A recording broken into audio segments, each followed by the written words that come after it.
Chris Finn is ruining the game, teaching these guys to get bigger and stronger and faster. And we're going to blame him. Mr. Fantastic, Mr. Bombastic, it doesn't get old.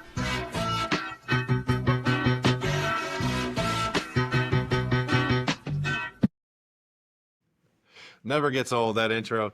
Welcome to the Golf Fitness Bomb Squad. My name's Chris Finn. I'm your host, and I have a special guest with me today in-house, Jack Smith. Excited to have you in, buddy. Thank you guys for having me. Yeah. Excited to be here. I come here all the time and never get to come in the studio. Excited to be here. Excited to pop that cherry for you. It was funny. I was joking with the guys that you were in getting treatment, obviously, before, and I said, man, I really hope they don't mess him up too bad that he can't come in and talk. And Yeah, I'll be using the chair swivel with my neck. I won't be able to turn my neck like the old Batman turn. Exactly.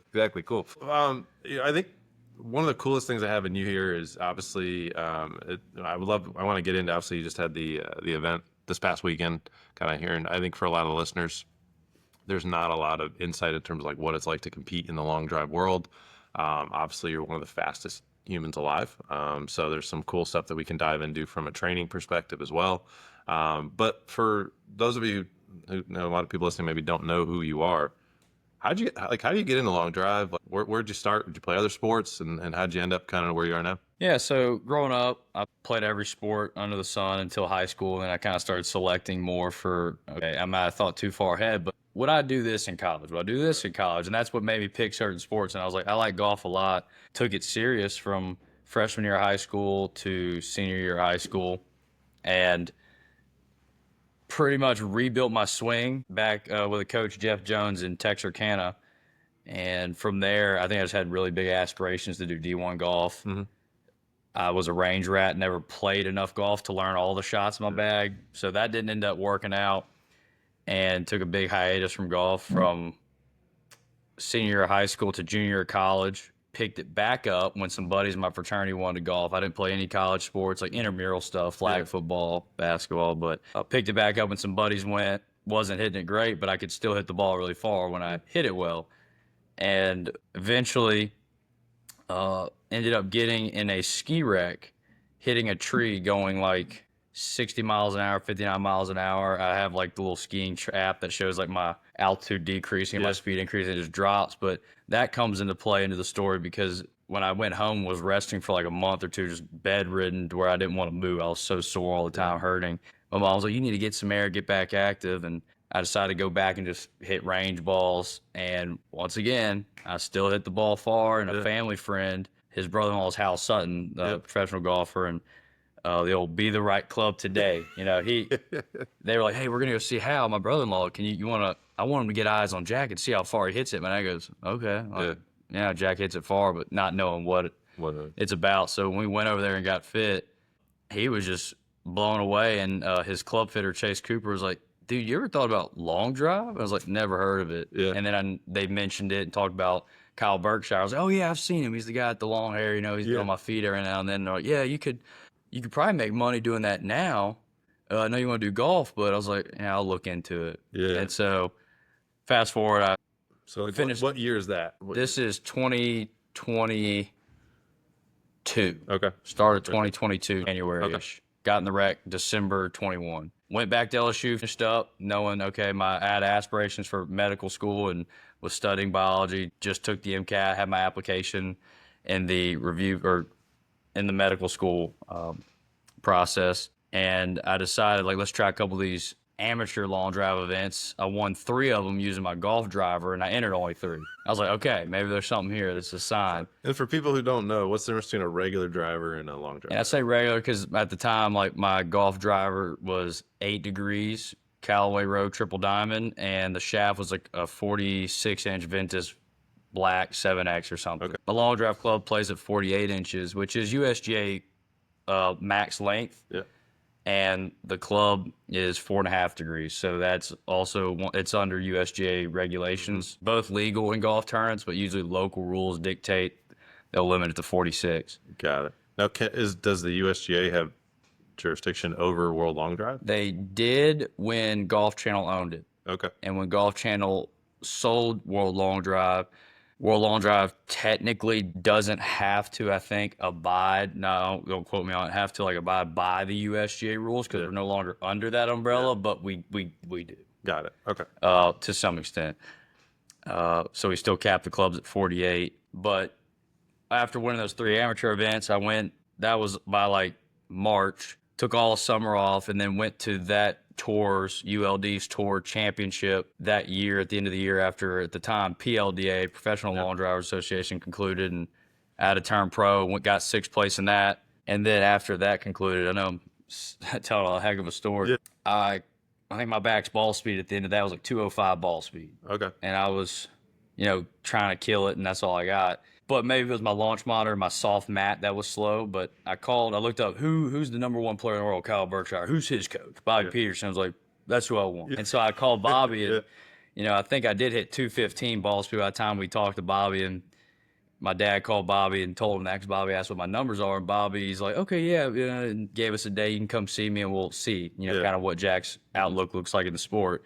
And so when I met Bobby, we did a speed session. I ended up averaging like 215 ball speed. My top ball speed was like 224.5 in that session, 153 close speed. And I was blown away. Bobby was, I think, kind of blown away. Yeah. And he goes, yeah, Craig, usually I subtract like 6 miles an hour because usually those are daddy numbers. Yeah. Daddy's calling me like, hey, my son's pitching 95 or my son's hitting 215 balls. So he's like, I always take off like 6-9 miles an hour, whatever it may be.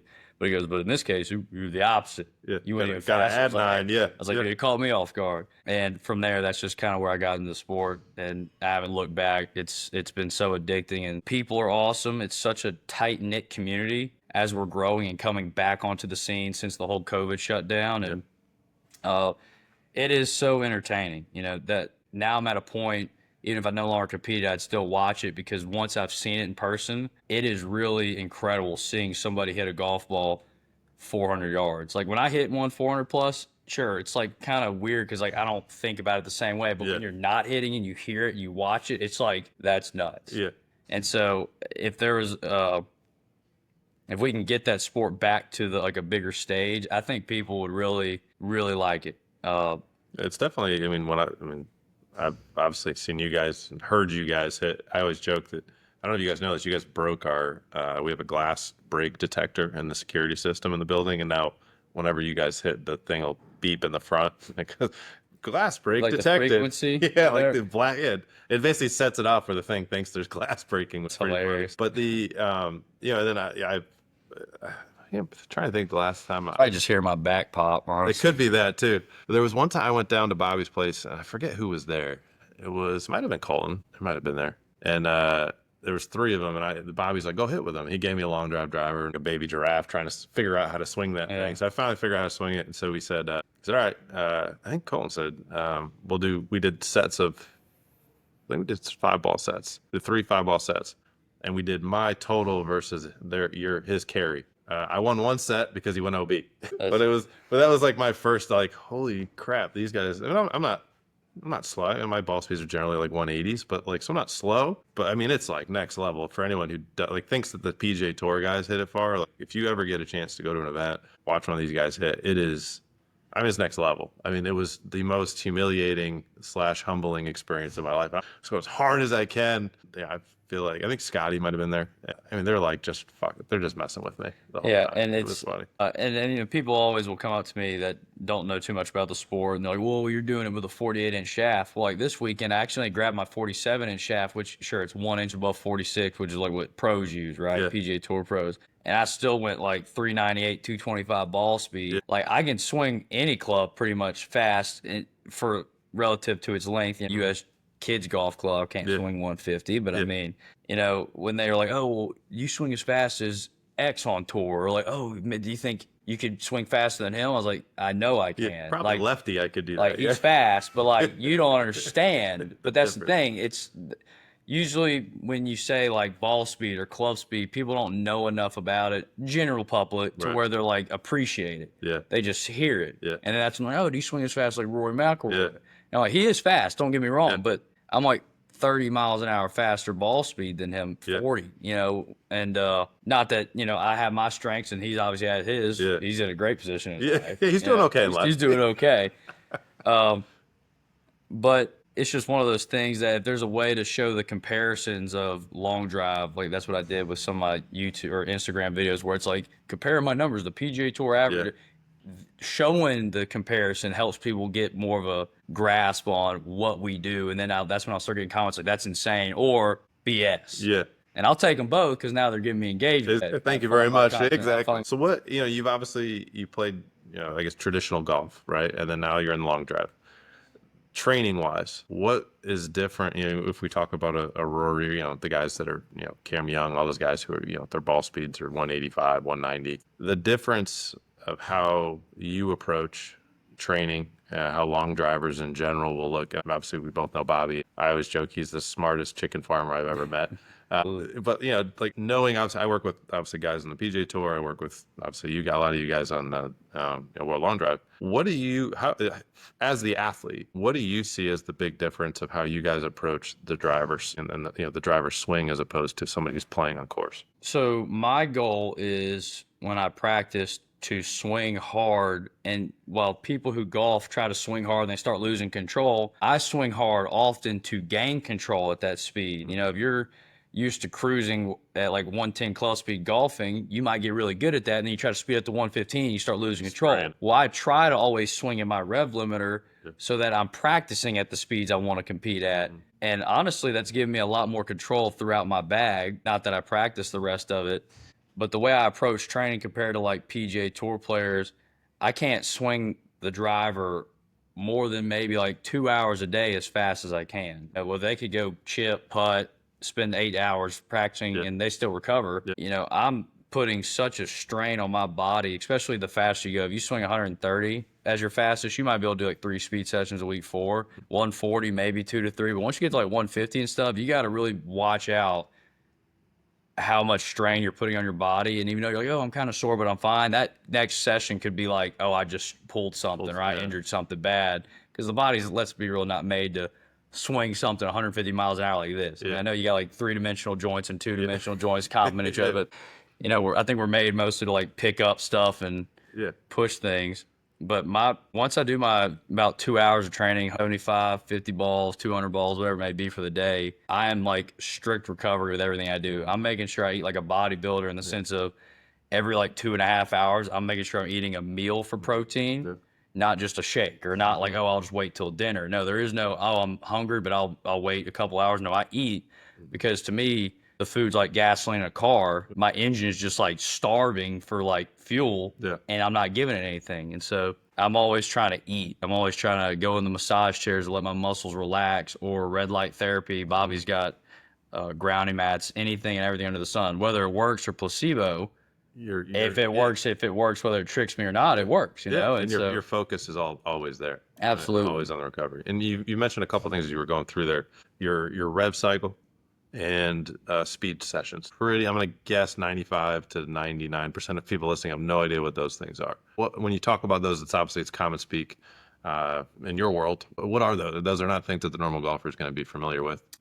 With Bobby, who's been doing the sport forever, Peterson, he's got immense knowledge on the sport and how he's trained athletes and a lot of top players, champions. And now with you guys, fortunately, I've been able to work with you guys now for a couple years, and really a lot this year, develop a training where I'm kind of doing like 3 days on, 2 days off. And on those 3 days, I'm maybe pushing speed, kind of feeling it out. But day one, I might be doing a speed session where it's like, okay, I get warmed up, but today's about teaching my body to move quick. We're fresh, but I'm teaching my muscles to fire quicker, make the neuron signals happen faster, develop a faster twitch. And then I might still hit balls outside that evening to work on shot shapes, accuracy.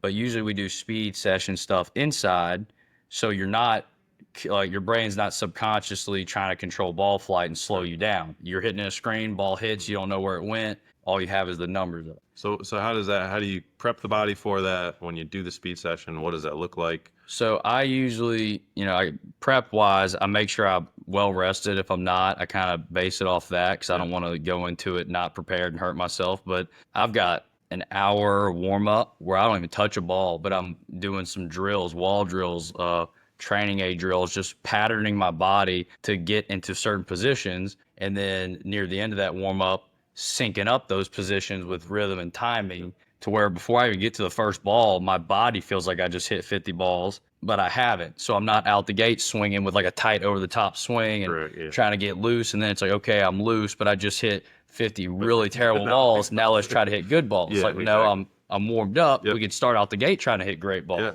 Well, this is, we actually did an episode on this a couple episodes ago. If anybody's listening, to go check out, we talked about warm ups and the difference between like warming your body up and warming your golf swing up. And so I think that's a lot of what you're talking about is I think a lot of people mistake going and trying to bang 50 balls to get quote unquote warmed up as like 2 for 1. And to your point, especially if you're doing a speed session, 100% wrong. And that's something I definitely have learned from you guys, which I love, is if you don't have something well lubricated or oiled, it won't be as like malleable or ready to adapt or form. And it's like in my head, if I just woke up, I'm not gonna have the same blood flow and nutrients in all my muscles as like someone who's at the end of the workout with a good pump. Yep. And it's like, okay, I want to have all the blood flow, get a little pump, get blood in all parts of my body, all the muscles, so they're loosened up. I like to say well oiled or lubricated to where they're ready to be malleable to form and get loose the right way instead of feeling like a dry muscles like a dry rotted rubber band just and you're trying to stretch it out through swinging. Yeah. And that's pretty much like that routine I'm doing that I work. It's like I get warm, my engine's warm. I feel good before I start. Okay, now that everything's warmed up, now I'll start doing the motion I plan on doing all day, which is swinging, and let the body stretch and loosen the muscles that it plans on using, and not me like overstretching my left hamstring or my hip, which usually might need to be tight in my swing to make me fast, but now it's loose and it might change my timing. Right. Like, I think there's little things like that. 100%. It's all right. So you have your warm up, you're ready to go, you're an hour in. Most people are done and packing up their clubs at this point. Yeah. Difference between I'll be there forever. difference between world champion level training and not. So you do that for an hour. Then what? The speed session. Now what? And then after the speed session, if I do it in the morning time, it's back to eating. It's relaxing. So let's dive into the speed session. Like a lot of people thinking, like listening right now, are gonna be like they think of speed sessions swinging 3 different weighted sticks. No, when I do a speed session, like, I'm swinging my driver, doing a 24-ish ball warm up where I'm just going through my positions while hitting, and then once that 24 is up, I put a tag on TrackMan that says speed, and I've got one thing in mind, and it's to move this club through the air as hard as I can for the next 50 to 75 balls, and hopefully the ball gets in the way. Yeah. Like I'm still trying to hit the ball and make great contact, but like I said, for this speed session, the goal is to teach my body to be faster so that when I go to hit outside, my body's able to control, like, so I can max out in the speed session 155 club speed. And now that I've taught my body to move that fast, whether the contact inside was terrible or not, now I can go outside working on ball striking at 150 miles an hour, 148 with a lot more control. And it basically feels like you have like a red line zone of safety where Exactly. So you say you're training top end speed. To have better higher end governed speed. Governor speed. Yeah. So for golfers, this would be like your all out speed versus your gamer speed. Exactly. Where like you hit as hard as you can on the driving range versus driver on a long par 5. And now, granted, I do want to swing as hard as I can, at least in a long drive competition.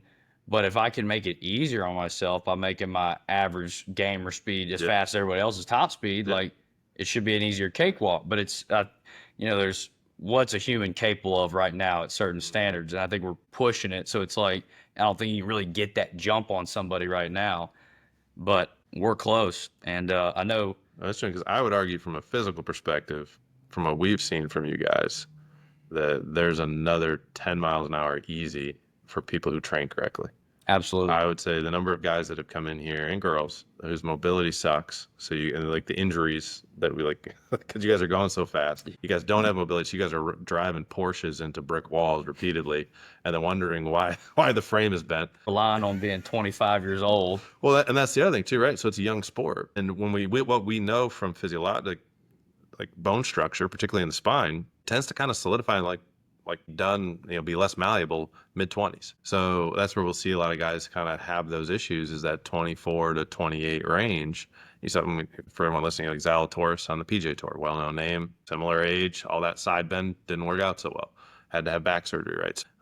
It's a very common thing that we see injury-wise, and that's why I think the importance of stuff you're doing, obviously, of all the rotary center mobility. And this is the cool thing to me is we have a guy in this chair, for those of you guys watching, who's swinging north of 150 miles an hour, and he has to work on the same things that you do at home, swinging 95 miles an hour. Now, the degree of mobility that you need at 150 plus, a little bit higher. Porsche needs a little stronger braking system than the Prius that's going 95. But I think that's one of the cool things to me that I think a lot of people miss is, they see those videos where you post where it's like PJ Tour Pro versus long drive, but physiologically the principles of what are required don't change. It's just the degree to which they're required. Exactly. And what I like too about coming to you guys is I think you practice what you preach. Because like we were at Topgolf the other night for the accelerator, and right-handed or left-handed, you were honestly cleaning house on us, long drivers, swinging opposite-handed, both in distance and in just accuracy. And it just shows that, I assume you still go through like some stretching routines or just stay malleable to some degree. But I don't have the time. I got 3 kids and business. I don't have the time, unfortunately. Now, if I had the time, I would. But I think that's the key, though. Is I'm almost 40 at this point, and it's you still gym every morning, 5 a.m. And I think for everyone listening, I have guys in their 70s, 80s, and 90s. It's just a matter of being focused on what you need to do. And I think if you want to be the best in the world, what you're describing is what you need to do. But what doesn't change for you versus the 90-year-old, who just wants to play another 2 years or 3 years or 5 years, whatever it is the need for a focused understanding of what I need to focus on. And the stuff that you may need to focus on is going to be different than the other 9 guys in the top 10. Now core principles, there needs to be a certain level of force that needs to be produced from your lower body and your upper body, right? There needs to be a certain level of mobility that's there. But I'll use Kyle. He's the most flexible joint for joint human being we've ever tested. Like if you have a better shoulder mobility than him, you will not have better hip. That's just a genetic thing that he has, right? So that's something that it's like for him, that's an advantage. So he doesn't really need to, he needs to maintain it, but you have other things that you need to address, right? And I think that's the principles don't change, but understanding what it is that you need to work on changes, as you go. So let's dive back in, because I really want this, to me, is so important for all of you listening to understand how to actually train speed appropriately. So you're hitting, you do 24, you're doing your hour warm up, you got your 24 working through your different positions. Now you're going, just all you care about is club speed in a speed session. Is there a point in that 50 to 75 balls where you take a break, or you take a breather? Are you just going out of breath? Talk about the markers of how you kind of gauge it. Yeah. How do you know it's 50 versus 75 balls? I might go in there thinking, okay, today we're doing 50. And it's the same as, I don't feel so good today, but I'm going to the gym anyway. Yeah. And you hit a PR on bench. Yeah. You can't always call your shot. Yeah. But I might go in saying we're going to do a speed session today. We're going to do 50 balls. And as I go through the 24 and then I start my 50 ball speed session, I might be gaining speed initially really quickly, feeling good. Then I might plateau at the same speed forever. And sometimes people just think, it's over, I'm slow now. But to me, there's a level of, you have that initial energy because you're fresh. Yep. So your speeds climb. But then that energy levels off and you start riding that plateau of similar speeds, no gains. But in my head is, if you can keep beating at that wall, your muscles and everything will eventually free up, and once they become loose enough and at the right tensions, you will then all of a sudden clear that plateau and shoot up again. Yeah. Most people are like, I'm slowing down. I hit a bad one. And then they mentally lose it and they crash and they quit the session. Mm-hmm. I'm usually hitting. And as long as I feel good and I'm holding a speed and I know that marker where, okay, I'm gonna hold and then I should try to climb again, I'm gonna keep hitting. But if all of a sudden I'm like, my back feels a little sore, all of a sudden I didn't feel that, I'm gonna stop. Yeah. I do not keep going. Or if I'm like, man, I'm at 50 balls at my limit, but I'm about to hit my PR and I feel good, I might hit another 10 balls. Right. I'm trying. Yeah. And it's oh man, I'm 1 mile per hour now and I just hit another 10 balls. I don't want to keep just adding on. Yeah. But then I'll start doing a ladder game where it's, okay, I'll keep going if I can beat one of those 2 numbers. If I can beat that club speed by any amount, I'll hit another. Mm-hmm. If I can beat the ball speed by any amount, I'll hit another. Mm-hmm. But the moment one or the other, it does not higher than the previous shot, I quit. Mm-hmm. So I always listen to my body. Yeah. And like I said, the goal is just to swing hard and teach your body to move fast, but listen to your body. Yeah. I think that's an important takeaway for everyone listening. I think this is something I talk about with amateurs to keep it simple. Is they obviously get warmed up, if you're going to do a speed session, I give them the 3-ball ladder. So I say hit one. Now you got 3 balls to match or beat what you just did. And if you don't, take 2 minutes off, come back, try again, and maybe you get 3-4 rounds, and we gradually go up. But most amateurs aren't physically at a point to do what you guys do. But I think what I love to switch lanes a little bit. Obviously, you just came back from Mesquite, tied for third. It was funny, we were looking up the results, and I always look at the distances, and I just look real quick, and I see you at 4:15 rounded. I'm like, oh shit, he won. But then the longest ball doesn't win. So I think this is an important. I think a lot of people are still learning the sport of world long drive, particularly after it kind of came off. Now it's coming back more, broadcast more, able to be visibly seen. Can you touch a little bit on the just general sport, and then then obviously just about the tournament and what it's like being a player, on the grid? You would think world long drive, whoever hits the ball the furthest wins. Conditions change to where if you had one big tournament and you had people hitting from morning to afternoon and different groups cycle in and they compare everybody's total, the win could be in your face for the morning group and they're all hitting max like 370 balls, maybe 370, but like 350. And then the afternoon group gets down when they're all hitting 400 plus. Everybody in the morning group's out of the tournament. So the way it works is you're going against who you're on the tee box with.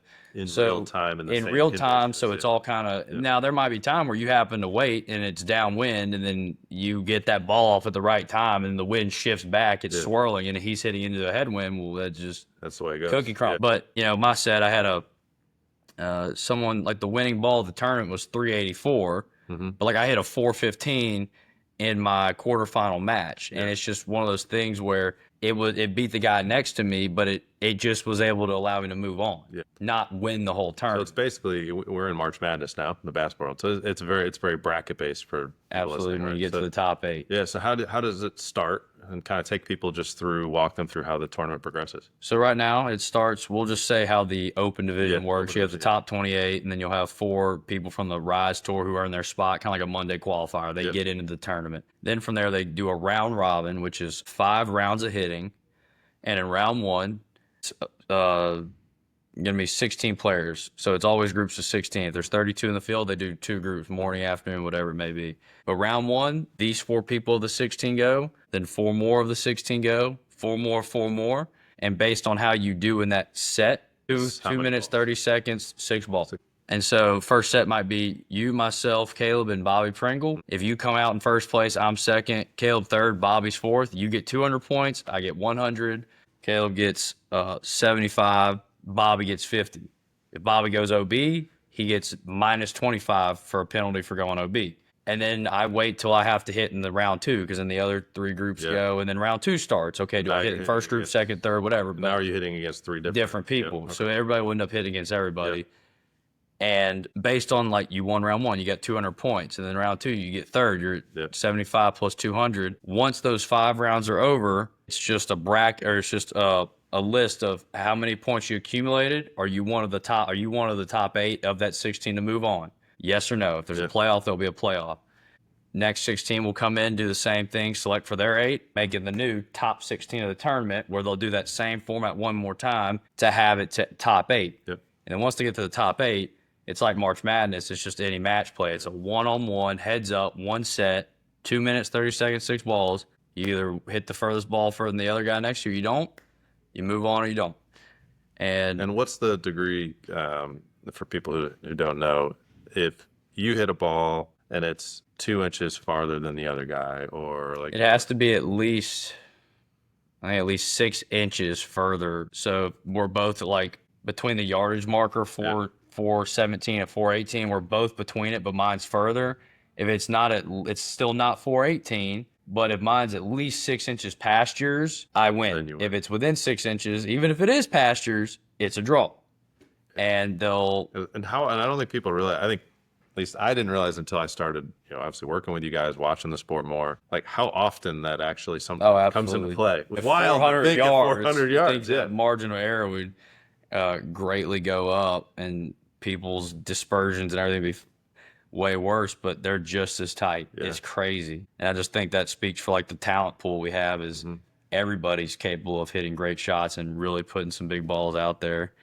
And I've got a buddy of mine, Bobby Ray. He's a fellow competitor, but I mean, my first year in the sport, I think I saw him get 3 ties at like 398 yards, 342 or not 40, 94, like 3 times within one tournament. And he was complaining. Like, I mean, honestly, I don't blame him. That's Yeah. because now it's having those points. You got to split it with Yeah. somebody, and eventually led to him not making it on Yeah. because he didn't get enough points to break that bubble line at Yeah. 8th and 9th place because he kept having with somebody. I was like, I get it, dude. That's terrible. Like, I feel so bad, but it is crazy. And what's kind of one thing, just as World Long Drive's kind of having his resurgence for people who don't necessarily and maybe have never watched the sport, maybe used to watch it and kind of lost touch with it. What's something you want them to know just about the sport in general as it's kind of coming back? The sport is not exclusive to freak athletes. And I'm not saying I'm a freak athlete. I'm probably pushing non-freak athlete pretty hard in the sense accurate. of Yeah. like I'm 5'11". I didn't play any college sports. A lot of these guys either played professional baseball, like in the farm system, or college basketball, college golf, pro mini tour golf, and majority of these guys, like if they had the average height's probably close to like NBA height. Definitely, it's a tall group. Not when you quite walk that. out, Obviously, NBA is huge, but I mean definitely they're a like tall group. 6'5", Yeah. 6'4", 6'9", 6'8", 250, 280, and I'm just 5'11". I was 190 coming to sport, now I'm 215, and I swing like a golfer. Yeah. So I digress. Sport's not exclusive to people that are just freak-looking athletes that are massive, big, strong. Anybody out there that's got a mechanically sound swing or is fast can definitely push it to become faster, because my starting club speed was 133, 134 with a golf driver. Yeah. And now I've pushed it to where with a long drive club, I've swung at 161.5, 238.7 ball speed. Like I would have never thought that possible, but I decided to give it a try and I had people supporting me. Yeah. So if you have any interest in the sport, you hit it far, definitely train and try to come do it. It is very fun.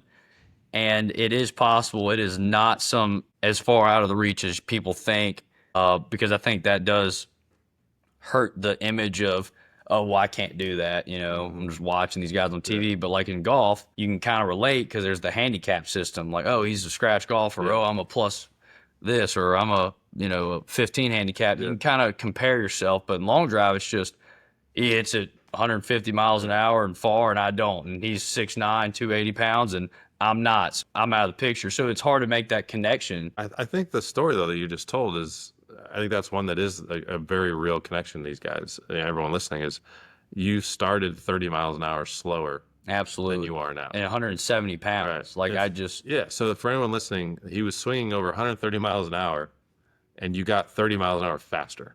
And that was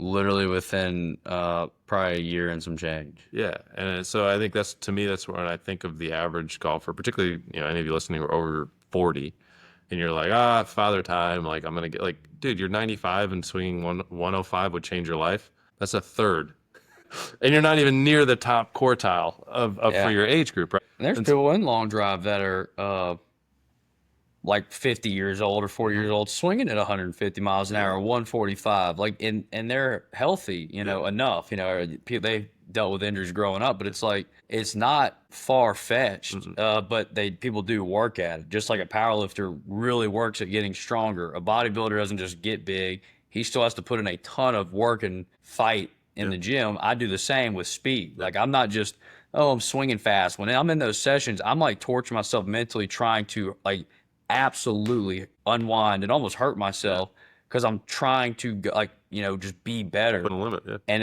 And it's led to me getting stronger and faster because my body's having to adapt. But if I didn't push that hard, I probably would have still gained speed, but nowhere near the rate. So it is possible for people to gain speed, or all people to gain speed, at least with the climate golf's been in, with just being consistent, being robotic. Yeah. But no, I think that's, for everyone listening, that's why I always talk about the home assessment is a key place that you got to go to, and we'll make sure those are that's in the show notes for you.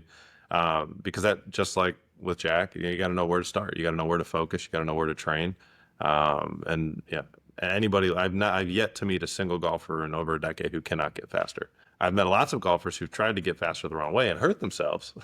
But there is a right way to do it, and I'm excited to see the sport particularly over the next 5 years, I think, as the science of speed has become much more understood, and now that more of you guys are actually like doing the right stuff instead of just random stuff, I think I'm really excited to see just those speeds continue to climb and the numbers continue to go. And to your point, the tight knit kind of group that you guys have that all work so hard, it's really, really fun to watch. But for everybody listening, I know you're big on YouTube, social. Where can people follow you, engage with you, kind of particularly through this season and beyond? Yeah, my main platform right now is Instagram. It should be JackSmith_LD. It's kind of hard to find a unique username for Jack Smith, so I went with LD for long drive. Jack Smith Golf, everything else. Yeah. And then my YouTube is what I'm trying to grow right now. I actually enjoy making YouTube videos, but doing it all by yourself where I'm trying to film and do the hitting, it's kind of weird. But no, YouTube is Jack Smith Golf as well. You can check me out there. Cool.